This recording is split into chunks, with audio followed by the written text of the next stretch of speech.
This is Mad Cards 2539, and this is the Smack That Card tutorial. So, this trick's impromptu, so you can shuffle up the deck. And then you want to have a spectator pick out any card they want. Alright, and they'll memorize the card.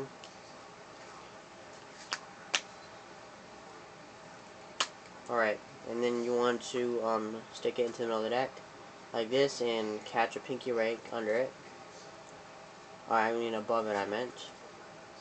And you want to either do a double undercut or any other control you want. Actually, any control that exists to control their card to the top, you can do that.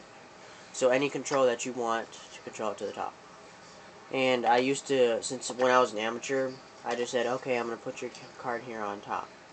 Then I learned some better cuts and stuff. Now I know how to control it to the top. Now it looks like it's buried in the deck. Alright.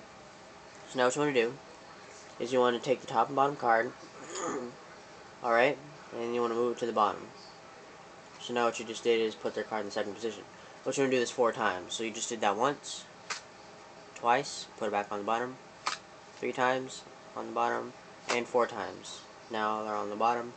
Now their card is now in the 5th position, but you want it in the 4th position. So now what you do is you do it for a 5th time, but this time you put the cards on top. Alright? So now their card is in the 4th position from the bottom. Now what you do is, for the first time, you flip over the deck, say, is that your card? They say no. You flip your wrist back over, take the card down, and take the top and bottom card, slip it somewhere into the middle of the deck.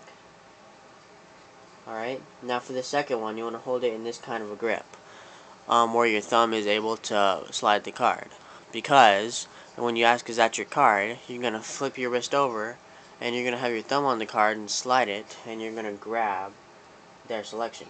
Alright, that's why you rotate your wrist. So as you're rotating your wrist, you want to slide it down, but not make it noticeable. So it should look like this. Is this your card? No. So then you take that, and look, the card's still there.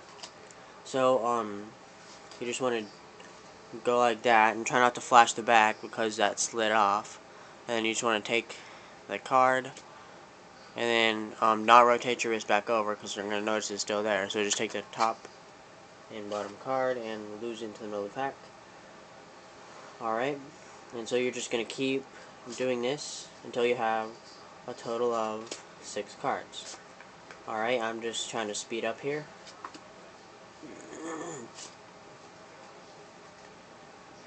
Alright, blah blah blah. Done. Alright, and then you can get rid of the rest of the deck. So now you have 6 cards with their card in the second from the bottom position. Alright, so now what you want to do is you want to tell the spectator you want to make sure their card's not there. So you want to hold it in this grip that you did before, because now what you're going to do again is you're going to flip your hand over, push the card back, and grab their card. Alright? And then top and bottom card goes to the top, and you just want to keep doing this again and again. And on the last 2 cards, just show both of them. They say no. Alright. Now what you did is you controlled their card to the bottom. Alright. So, now there's a few ways you can do this. When I was an amateur, I used to just go like this, hold it like this, and I used to have the back of my hand and slapped all the cards.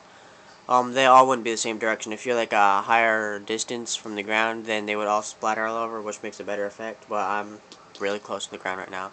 And then their card would be there.